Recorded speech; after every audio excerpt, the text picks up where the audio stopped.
بھائی نے فرمایا کہ کیا یہ کورٹ کی طرف سے جو طلاق نافذ کی جاتی ہے یہ ہو جاتی ہے؟ دیکھیے مسئلہ یہ ہے کہ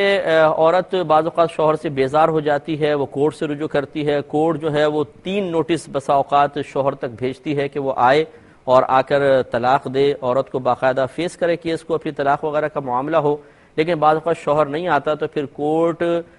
کوئی کہ جج جو ہیں وہ شوہر کے قائم مقام ہو کر، نائب بن کر از خود، چاہے شوہر نے اجازت نہ دی ہو، وہ کہتے ہیں کہ اس عورت کو ہم اس نکاح سے باہر کر دیتے ہیں۔